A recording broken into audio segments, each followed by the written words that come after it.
नमस्कार, स्वागत है आपका हरियाणा न्यूज़ 24 पे। मैं हूं मुन्ना लांबा, मेरे सहयोगी हिमांशु लांबा के साथ। हम मौजूद आज तोसा विधानसभा क्षेत्र में और भिवानी जिले में हरियाणा राज्य के। हमारे साथ फिर एक ख़ास मेहमान मौजूद है। फ़िलहाल लेफ्टिनेंट की बातचीत हो रही है और लगातार हमारी श्रृंखला चली हुई है। किस तरीके से बच्चे लेफ्टिनेंट लगते हैं, कितनी मेहनत करनी पड़ती है, क्या दिनचर्या अपनाते हैं, क्या खाते हैं, कितनी पढ़ाई करते हैं, कितना खेलते हैं, उनकी हर एक्टिविटी से हम बातचीत करवाते हैं। बड़ा अच्छा लगता है। खेतों में बैठे हैं, चारों तरफ खेत ही खेत। अब आप कहते हैं बड़े स्कूल, बड़े महंगे जूते और महंगी किताबें और महंगे टाई और कोट और एसी बसें और एसी कमरे चाहिए हमें, लेकिन गांव में रह के ही पढ़ाई की है बेटी ने +2 तक। पायल तंवर हमारे साथ मौजूद हैं खास बातचीत में, और गांव में रह के यहाँ तक पहुँची है, लेफ्टिनेंट लगी हुई है और कैरू गांव में मौजूद हैं। तो पायल से सारी बातचीत करें। उनके पिताजी बैठे हैं हमारे साथ, ये भी आर्मी मैन है, सुरेश फौजी। माताजी हमारे साथ मौजूद हैं, इनकी बहन हमारे साथ मौजूद हैं, इनके भाई भी पीछे कैमरे में देख रहे हैं, हमारे साथ मौजूद हैं। पायल, आपका बहुत बहुत स्वागत है हरियाणा न्यूज़ में। Thank you sir. पायल, क्या कहेंगे, खेतों में रहते हो, बड़ी डिफ़िकल्ट रही होगी पढ़ाई आपकी, गांव में पढ़े हो और गांव में पढ़ के इतनी ऊंचाइयों पे पहुँचे हो, कैसा रहा आपका दिनचर्या? क्योंकि खेतों से स्कूल में जाना, क्योंकि गांव में अगर स्कूल है तो गांव में चले जाएंगे, यहाँ से अगर 5 किलोमीटर चल के जाते हो, कितना डिफ़िकल्ट रहा? सर पहले अगर खेतों की बात करें तो बहुत अच्छा रहा है, बिकॉज़ यूँ हो जाता है कि हरियाली होती है या बहुत सारा एरिया होता है हमारे पास प्रैक्टिस करने के लिए, और ट्रैवलिंग का कोई ज़्यादा इशू नहीं आया क्योंकि बसेस आ जाती हैं, इधर तक रोड बने हुए हैं तो बसेस आ जाती हैं उधर। तो गांव में ही स्कूल है, उधर ही जाते थे तो बसेस आ जाती थी इधर। लेकिन कई बच्चे कहते हैं कि गांव में पढ़ के बड़ा मुश्किल होता है, बाहर रहना पड़ता है, बाहर ही कोचिंग लेनी पड़ती है, अगर बाहर नहीं रहेंगे तो पढ़ाई कैसे करेंगे, इतनी बड़े मुकाम पे कैसे पहुंचेंगे। तो अब आर्मी में लेफ्टिनेंट लगे हैं आप, तो बाहर रहना ज़रूरी नहीं होता, बस ये होता है घर का माहौल होता है कि घर पे अगर वो माहौल प्रोवाइड किया जाता है कि भाई तुम प्रैक्टिस भी कर रहे हो, तुम्हें लैपटॉप या सारे डिवाइसेस भी दिए जा रहे हैं कि तुम जिनसे लेक्चर्स देख सकते हो, प्रैक्टिस कर सकते हो। जिनको वो घर पे नहीं मिलता फिर वो बाहर प्रैक्टिस करते हैं, कहीं कोचिंग लेते हैं। ये सपना किसका था? मम्मी पापा, दादा दादी या बहन का, या किसका? ये अपना खुद का ही? अपना खुद का ही था। जैसे पूरी फैमिली में सभी आर्मी में ही है मोस्टली, दादाजी भी पापा भी।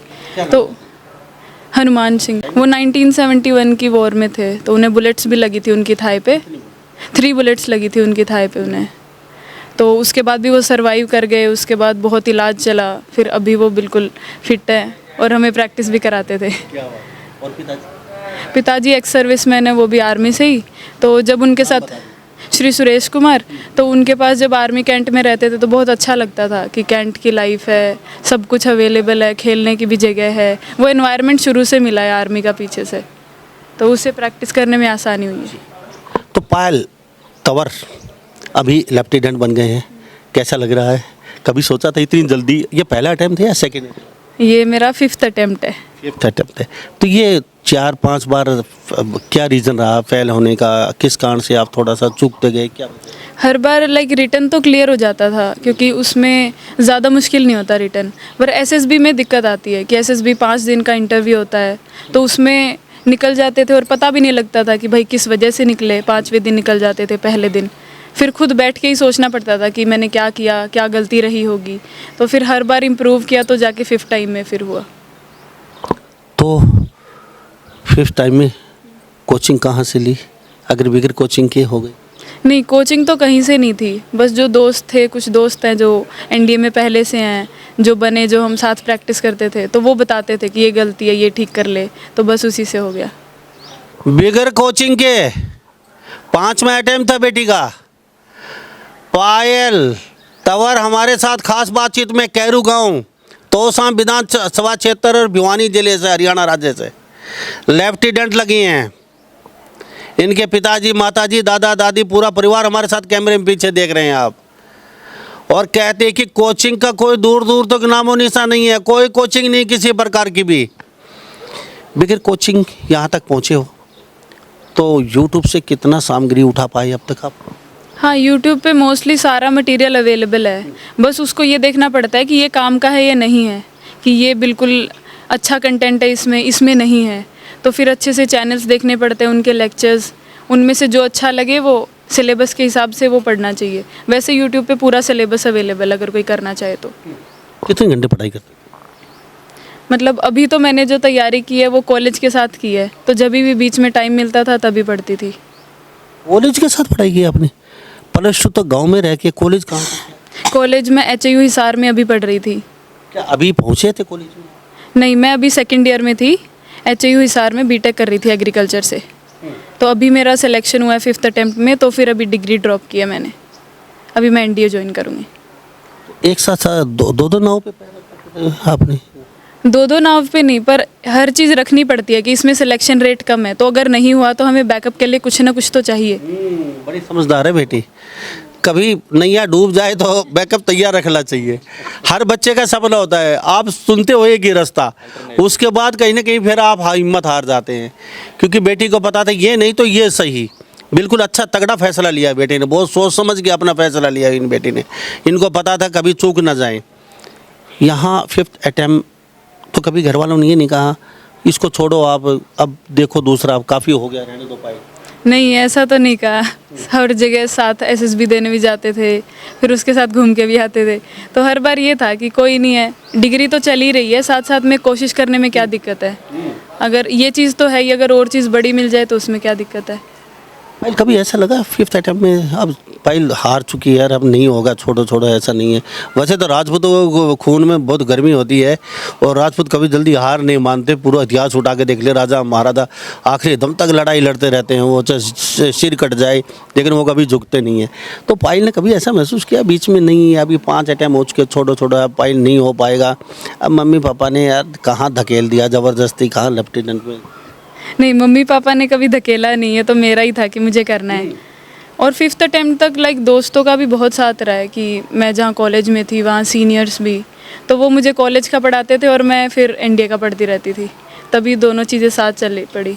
और कभी यूँ होता है हारते हैं कि नहीं हो रहा है, फिर घर वाले कह देते कोई नहीं, कोशिश करने में क्या जाता है, कहीं नई जगह घूम के ही आएगी, SSB देने जाएगी तो दिक्कत क्या हो गई इसमें। तो पायल तो कभी मम्मी पापा ये नाराज़ नहीं हुए?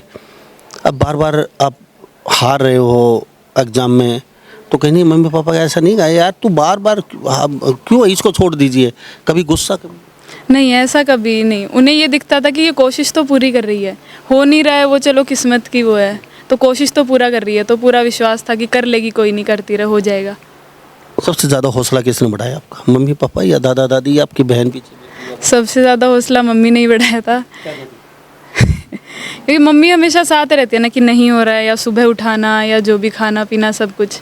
क्योंकि पापा तो यूँ है, ड्यू टू जॉब, आर्मी की जॉब हो गई, तो इतना साथ नहीं रह पाते, तो मम्मी यूँ साथ रहते थे कि भाई बहन मम्मी ये सब, कि हाँ भाई करती रहे, कोई नहीं है। मम्मी पढ़ी लिखी? हाँ, मम्मी पढ़े लिखे, 12th पढ़ रखी है उन्होंने। मम्मी भी 12वीं कर रखी है मम्मी ने, और सबसे ज़्यादा सहयोग मम्मी का रहा। ये कह रहे कि मम्मी हमेशा, तो आपका पार्टनर, आपकी दोस्त, आपकी यहाँ तक सफ़र में मम्मी सबसे ज़्यादा? हाँ, मम्मी और बहन सबसे ज़्यादा रही हैं। तो बहन ने आपके लिए क्या किया? चाय बनाना, उठाना, आपको पढ़ाना, या फिर ये सारे काम मम्मी करती? नहीं, यूँ है, बहन ऊपर वाली क्लास में रह गई थी ना, तो मोटिवेशन मिलती थी कि ये भी पढ़ रही है, कि कर ले, कोई नहीं है, इतना मुश्किल भी नहीं होता, कोशिश करोगे तो हो ही जाएगा, ज़्यादा मुश्किल नहीं है। तो वो पढ़ती थी तो मैं भी साथ साथ में बैठ के पढ़ देती थी। चलो थोड़ी देर में फिर दोबारा अभी मम्मी पापा से बातचीत करते हैं। फौजी साहब कैसे हैं? बेटी ने जो झंडे गाड़ दिए, बस कृपया है, आशीर्वाद है सबका। तो फौजी साहब कभी सोचा था, अब अभी रिटायरमेंट भी हो चुके, अभी सोशल वर्कर हैं, गांव में भी सेवा करते हो सोशल वर्कर के तौर पे, तो कभी सोचा था अभी हमारी बेटी लेफ्टिनेंट बनेगी, या फिर कभी बचपन में ऐसा कुछ? देखो, इनकी प्रैक्टिस तो हमेशा जारी रहती थी, मतलब कोशिश में लगे ही रहते थे। होगा न होगा वो फाइनल उस पर डिपेंड करेगा, लेकिन इन्होंने हार नहीं मानी। तो कभी बेटी को आपने गुस्सा नहीं किया, बार बार आप फेल हो रही हो, बेटी रहने? नहीं, वो तो गुस्से वाली बात नहीं है, वो डिसिप्लिन जो आर्मी का है वो यहाँ भी थोड़ा लागू हो जाए तो उसमें कोई दिक्कत नहीं है। ममता परमार है, तो परमार साहब क्या कहेंगे? बेटी कहती है कि सबसे ज़्यादा सहयोग मम्मी का रहा है। जब भी मोटिवेशन डाउन होता तो मम्मी से फ़ोन करती थी, मम्मी खाना पीना सब कुछ। करना ही पड़ता है, हर माँ को करना पड़ता है ये तो। पापा थोड़ी ना ध्यान रखेंगे क्या खाया क्या पिया किस टाइम उठाना है, वो तो मम्मी को, लड़की तो खासकर मम्मी को ही बोलेगी ये चीज़ें। लेकिन कई लड़कों की अलग अलग थ्योरी होती है बच्चियों की। मैं अक्सर इंटरव्यू करता रहता हूँ, वो किसी का कोई सहयोग कर रहा है, किसी का किसी ने किया, किसी का मम्मी ने, किसी की दादी ने, इस तरीके से।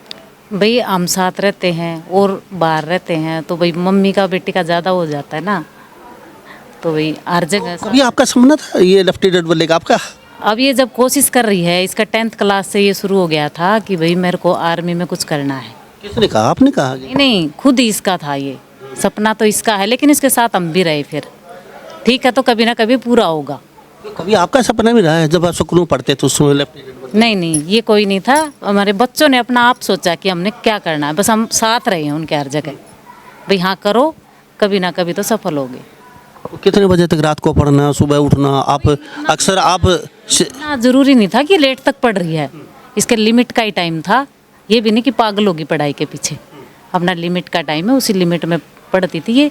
जो अभी तो ये एग्रीकल्चर यूनिवर्सिटी में है तो वो भी करना और ये भी तैयारी करना कभी आपने ये नहीं कहा बेटी अब सो जा, ज़्यादा रख दे किताब आवड़ी? है। माँ को कभी दया तो आती है इसकी, भाई सो जा, कुछ नहीं सुबह कर लेना, सुबह जगा दूंगी तेरे को, सुबह कर लेना कुछ, अब सो जा। चिंता होती थी आप? चिंता तो होती है, बेटी लगातार पढ़ रही है कभी? वो तो हर माँ को होती है, मेरे को कोई अलग नहीं है। हर माँ को ये होता है कि भाई सो जा, सुबह कर लेना, ये चीज़ बच गई तो कोई नहीं। हमारे यहाँ पे ऐसा है कि लड़की लड़के में कोई फ़र्क नहीं है। मेरे पहले 2 बेटियाँ हैं, बाद में बेटा है, तो मेरी पहली लड़की हुई तो भी लड़के जैसा ही वो माहौल था यहाँ पे कि हाँ लड़का ही है ये। दादा दादी भी यही है, किसी ने भी ये नहीं कहा कि भाई लड़की होगी तेरे को। लड़के और लड़की में मैंने तो बिल्कुल ही फ़र्क नहीं किया कि भाई मेरी ये लड़की है ये लड़का है। तो पायल तो और ये शरारती थी, बचपन में पीटते थे? ये शरारती नहीं थी, ये जो है ना ये बड़े वाली ये शरारती थी। ये इनको पीटती? नहीं पीटती तो नहीं, ये तंग करती थी इसको स्कूल से आते जाते समय। तो आप पिटाई इनकी करती थी? नहीं, पिटाई तो मैंने ज़्यादातर किसी कौन से की भी नहीं की, डांट खाते थे ये। तो वो जी सब तो ज़्यादातर बाहर रहे हैं, ये तो अभी पिटाई विटाई बच्चों की ज़्यादा कम। नहीं, ये कभी भी ना तो डांट मारते हैं ना पिटाई करते हैं, कभी हाथ तो इन्होंने लगाया ही नहीं बच्चों को। तो इनकी मम्मी और पिताजी हमारे साथ मौजूद है और कैरू गांव में मौजूद है। बेटी लेफ्टी डन लगी है। अब दादी से पूछेंगे, पीछे बहन बैठी, उनसे भी बातचीत करेंगे। पहले आपसे आते हैं, एनसीईआरटी पे कितना भरोसा? एनसीईआरटी इसके लिए ज़्यादा इम्पोर्टेंट नहीं है। जैसे 12th का सिलेबस होता है, 11th-12th का सिलेबस आता है, तो सबसे पहले सिलेबस निकाल के और PYQ देखो कि प्रीवियस ईयर में किस टाइप के क्वेश्चन आ रहे हैं। तो क्योंकि 11th और 12th का सेम सिलेबस NDA में आता है, तो अगर आप 11th-12th कर रहे हो साथ साथ थोड़ा PYQ की प्रैक्टिस करो तो ईजिली आपका हो जाता है। तो ज़्यादा कोई यूट्यूब वीडियोज़ या NCERT एक्स्ट्रा पढ़ने की ज़रूरत नहीं होती। यूट्यूब से कितनी सामग्री उठाई आपने? 50%, 60%? ऑलमोस्ट 70 to 80% यूट्यूब वीडियोज़ से देख के नोट्स बनाए थे मैंने। कितना पढ़ना ज़रूरी है? 6 घंटे, 8 घंटे, कितना? आप कितना पढ़ते? मतलब अगर स्कूल से आते हैं तो उसके बाद सिर्फ आप 1 या 2 घंटे दे दो PYQ की प्रैक्टिस के लिए, क्योंकि सिलेबस तो स्कूल वाला ही आता है, तो बस इतना ही पढ़ना पड़ता है, ज़्यादा नहीं पढ़ना। कई बच्चे कहते हैं 8-8, 12-12 घंटे पढ़ाई करनी। नहीं, NDA के लिए इतना इम्पोर्टेंट नहीं है इतना ज़्यादा घंटे पढ़ना। वो JEE मेंस या नीट के लिए होता है कि हमें ज़्यादा पढ़ना पड़ता है। NDA का रिटर्न एग्ज़ाम ज़्यादा मुश्किल नहीं है। तो अभी अखबार भी कोई पढ़ते थे? मैंने SSB के दौरान अखबार पढ़ना शुरू किया था थोड़ा बहुत। इंडियन एक्सप्रेस पढ़ती थी मैं, एडिटोरियल। उसमें ऐसा क्या देखती थी अखबार में? क्या क्या ज़रूरी है पढ़ने के? जैसे आसपास कौन से पब्लिक इश्यूज चल रहे हैं, अवेयरनेस कैसी है कि आसपास दुनिया में क्या हो रहा है आपको पता होना चाहिए। अगर आप ऐसी पोस्ट के लिए जा रहे हो तो जानकारी होनी चाहिए आसपास क्या हो रहा है आपके। तो उसके लिए वीडियोस भी देख लेती थी, अगर न्यूज़पेपर का टाइम नहीं मिलता था तो वीडियोस देख लेती थी। कौन सा लेखक की बेस्ट बुक आपने यूज की, अभी आपने देखी होगी या आपने मंगवाई होगी? कौन से लेखक को बेस्ट आपने यूज की किताब? मैंने दिशा पब्लिकेशंस के PYQ लगाए थे। बुक्स तो मोस्टली जो हमारे स्कूल में लगवाई जाती हैं या तो NCERT होती है वो की थी, और यूट्यूब वीडियोस देखा था कंटेंट के लिए। PYQ के लिए दिशा पब्लिकेशन की या किसी भी पब्लिकेशन की PYQ उठा लीजिए। NDA के लिए ये है कि आप रिटर्न एग्जाम्स तो इजी है, बट आप SSB के लिए जाओगे तो आपको जानकारी चाहिए आसपास में क्या हो रहा है, आप में कॉन्फिडेंस होना चाहिए। तो आप कहीं जाओगे वहाँ बोलोगे तो ही वो बिल्ड होगा, घर पे रहने से तो वो बिल्ड होगा नहीं। कि फिर वो SSB में दिक्कत आएगी अगर कोई बच्चा ऐसे है कि वो सिर्फ पढ़ रहा है, तो बाद में फिर एसएसबी में आप सबके सामने बोल नहीं पाओगे अगर आप घर से ही बाहर नहीं निकले तो। तो कितनी बार एग्जाम होते हैं आपके? ये बच्चे अभी फॉर्म वगैरह भरे हैं या फिर कुछ देख के भाई हमें भी एनडीए में जाना है, लेफ्टिनेंट बनना है, तो किस तरीके से क्या कुछ? पूरे ईयर में 2 बार होता है एग्ज़ाम, अप्रैल में होता है और एक बार सितंबर में होता है। तो ये दोनों एग्ज़ाम्स होते हैं, ईयर में 2 ही बार होते हैं। कहाँ पे देखें, नेट पे जैसे कहाँ सर्च करें? हाँ, ये वेबसाइट है, यूपीएससी की वेबसाइट है, उसमें फॉर्म खुल जाते हैं तो आप फिल कर सकते हो। उसके बाद अगर आपका रिटन एग्ज़ाम हो जाता है तो फिर आपको कॉल लेटर आता है एसएसबी के लिए, जो सर्विस सिलेक्शन बोर्ड होता है उसके लिए आपको कॉल लेटर आता है और उधर आपका 5 दिन का इंटरव्यू चलता है। अगर वो आपका क्लियर हो जाता है तो फिर आप मेडिकल्स के लिए और फिर मेरिट वाला प्रोसीजर आ जाता है। तो खाना पीना सब आपका केयर मम्मी करती हाँ, पूरा मम्मी करती थी। हाँ, पूरा मम्मी ने किया है। है? यहाँ घर पे रहती जब भी मम्मी? हाँ, घर पे रहता था तो मम्मी ने किया है, अब हॉस्टल रहती थी तो फिर दोस्त हेल्प करते थे। तो इनकी बहन बैठी है हमारे साथ, क्या नाम है? जी, मेरा नाम आंचल है। तो अभी क्या आप क्या कर रही हैं? अभी मैं बीएमएस कर रही हूँ खानपुर कला से। कानपुर कला से बीएमएस कर रही हैं। तंवर फैमिली हमारे साथ मौजूद है, कैरे गांव में उपस्थित है। हम तोसा विधानसभा क्षेत्र और भिवानी जिले हरियाणा राज्य का। छोरी लेफ्टिनेंट बन गई, वो कहती है बारी छोरी चोरा तक हमने। एक हरियाणा की फिल्म आई थी, वो देख लीजिए ये तस्वीर। कैसा लग रहा है? बहन को बड़ी शरारत करते थे आप? ये तो बचपन में करते हैं, कोई दिक्कत नहीं, बहन भाई में चलता ही है। बट ये प्राउड मोमेंट था पूरी फैमिली के लिए और डेडिकेशन तो हमेशा पे करता ही है, मतलब डेडिकेशन कभी व्यर्थ नहीं जाएगा। अच्छा, अभी रिजल्ट आया है पायल का, तंवर का, तो सबसे पहले किसको पता चला? पायल को, आपको, पापा को, मम्मी को, किसको पता? सबसे पहले ये हॉस्टल थी, इसका कॉल आया, मम्मी के पास कॉल आया था इसका। मम्मी के पास फोन आया। फोन आया तो आप क्या रिएक्शन था मम्मी के पास? मतलब एकदम चिल्ला के बोले या फिर कभी नॉर्मल वे में? क्या मैंने सबसे पहले कॉल लेटर देखा तो फिर मम्मी को फ़ोन किया कि मम्मी हो गया है और कॉल लेटर आ गया है। फिर जल्दी से फ़ोन कट कर दिया था क्योंकि कॉलेज में काफ़ी काम थे, तो मैं फिर तैयार होकर कॉलेज भागी थी हॉस्टल से कि डॉक्यूमेंटेशन कंप्लीट करनी है। तो फिर मम्मी ने ही सबको बताया था, मैंने मम्मी को ही बताया था सबसे पहले। जी, क्या कहेंगे? आपको सबसे पहले बताया तो फिर आंखों में पानी, आपको खुशी की बात? नहीं, कोई आंखों में पानी नहीं आया। भगवान के चरणों में गया? पहले हम माँ बाबा के पास गए, इनके हाथ में फ़ोन लिया हुआ था, सीधे बाहर निकल गए कि मैं बाबा को बता के आती हूँ, क्योंकि बाबा को ज़्यादा वेट था कि क्या रिजल्ट आया है। तो इसलिए मैं बाहर चली गई थी, बाहर बताया मैंने जाके कि भाई पायल का हो गया है। तो फिर गांव में ढंडोरा पीटा? नहीं, गांव में ढंडोरा वही है, एक दूसरे से। मम्मी को सबसे ज़्यादा खुशी होती है तो मम्मी बताएगी मेरी बेटी हो गई। आजकल फ़ोन है, एक दूसरे को तभी पता चल जाता है, तो सभी को पता चल गया। धीरे धीरे बुआ जी के पास कर दिया, कभी मामा के पास, मौसी के लेफ्टिनेंट बनी है तो पूरे हरियाणा में पता चलना था। पास। धीरे धीरे सभी पता चल गया, सभी जगह। फौजी साहब क्या कहेंगे? अभी आपका पूरी प्यारी सी फैमिली है और बेटी कहीं ना कहीं सक्सेस, दूसरी भी पीछे आ रही है, सक्सेस हो रही है। बेटा भी कहीं ना कुछ क्या कर आपका बेटा? बेटा अभी सीख रहा है, तैयारी कर रहा है नीट की। हाँ, +2 में है फिलहाल। ओके। हाँ, तो आपने सोचा था, भगवान ने उससे बढ़ के दिया आपको? बहुत कुछ सोचा था, उससे बहुत ऊपर। तो आपने नौकरी भी शायद बच्चों के लिए 18 साल के बाद कहीं ना कहीं और भी कर सकते थे, 5 साल, 6 साल, 7 साल, तो आपने बीच में 18 साल के बाद आपने क्या बोलते हैं, आपने अभी पेंशन? हाँ, पेंशन। तो वो बच्चों के लिए आना? बच्चों के लिए आना ज़रूरी था, क्योंकि वहाँ रहते तो इनको जो सिस्टम अटेंड करवाया है, पूरा ध्यान रखा है, हर टाइम इनको ज़रूरत जहाँ हुई वहाँ गए हैं, तो वो नहीं कर पाते। तो इसलिए तो आपका रैंक और बढ़ सकता था। अभी आप सिपाही से हैं? हवलदार से। अभी रैंक और बढ़ सकता था। हाँ, अभी तक तो सुविधार होते।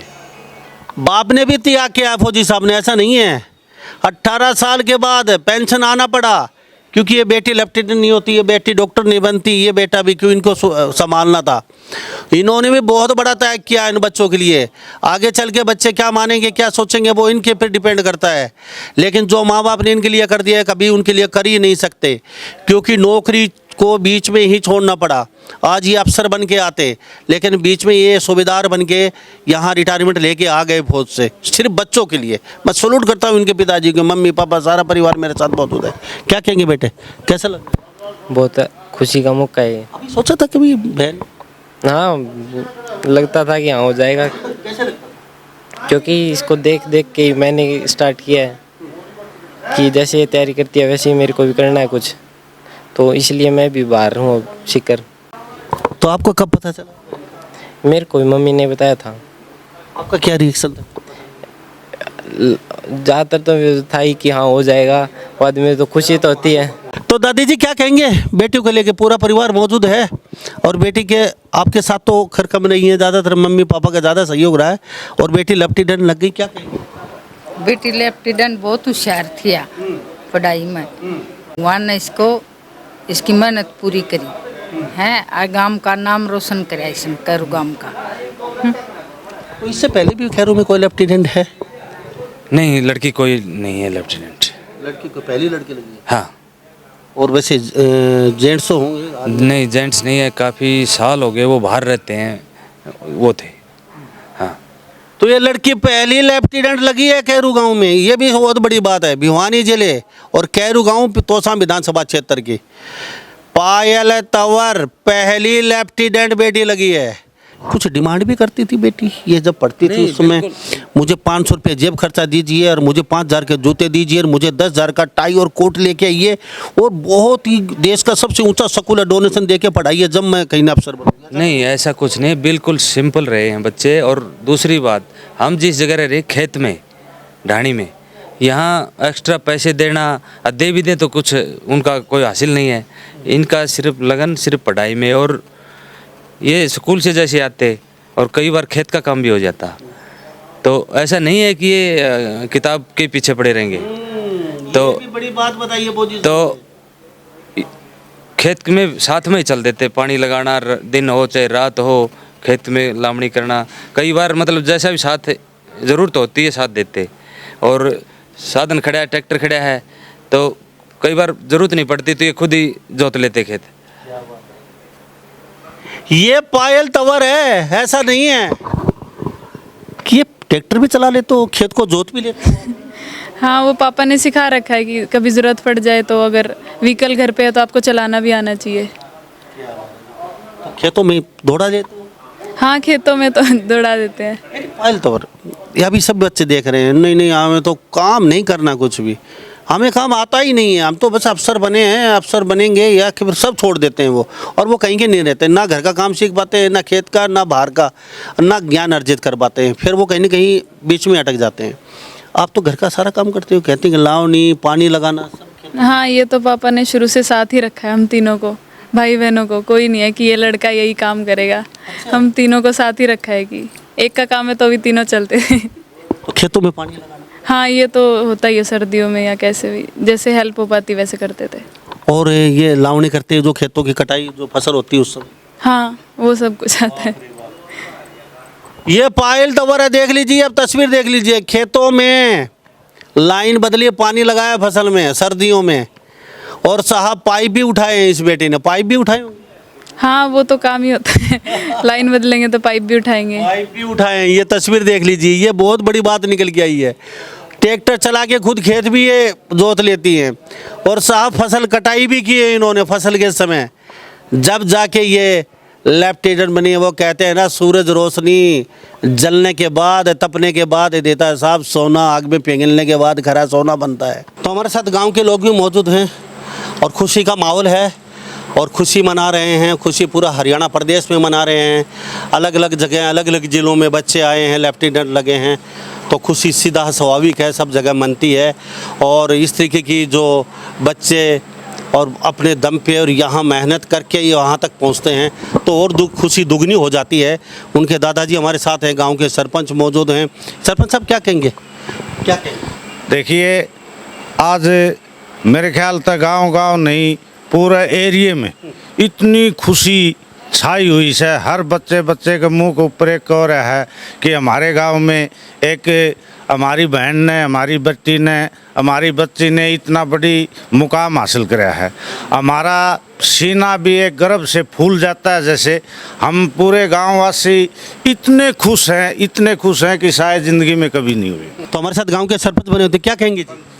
पंच साहब आप क्या कहेंगे? पायल बेटी को जी बहुत बढ़िया, बहुत ऊंचा नाम रोशन किया है गांव का, एरिया का, पूरे हरियाणा का, और बहुत बड़ी खुशी की बात है, खुशी की लहर है गांव में।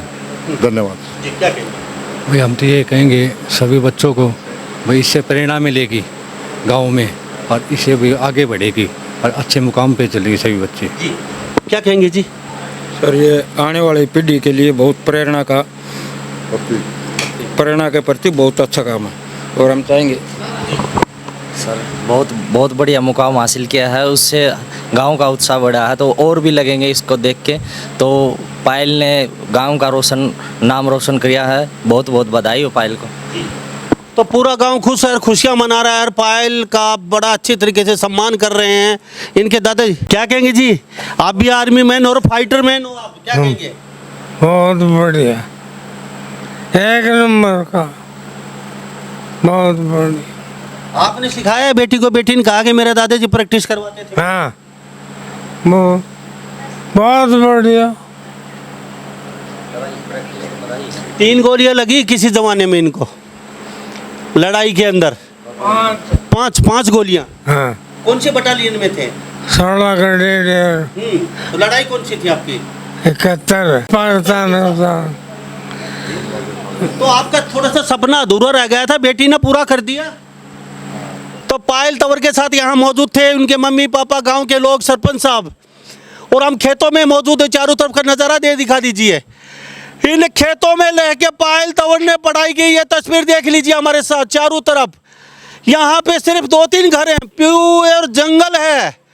और यहाँ पे रह के मात्र 18 साल उम्र पायल तंवर कैरू गांव की, छोटी सी उम्र में लेफ्टिनेंट लग गई साहब। खेतों में कटाई की फसल की, और साहब लाइन बदली, पानी दिया फसल में, और ट्रैक्टर से अपनी फसल भी जुताई की है और साथ साथ पढ़ाई की है।